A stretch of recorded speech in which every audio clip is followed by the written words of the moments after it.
it gives us great pleasure to play this next piece. There is a bit of a story behind it.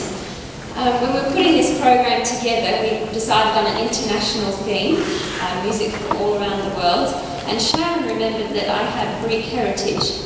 My grandfather was born on one of the Greek islands, Kythera. It's an island full of myths and legends. It's where Aphrodite originated.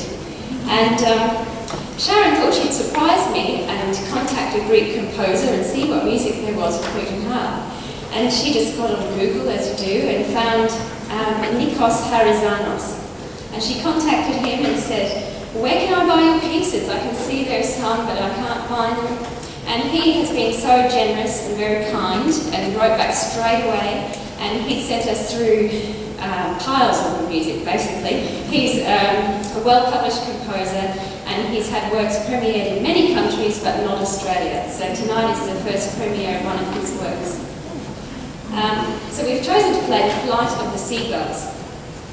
And to tie it in with my own Greek heritage, I've decided to project pictures from the island of Kythera. So we're going to play a short while, and then those pictures will start. And if you're wondering about Aphrodite, the waterfall is where she originated.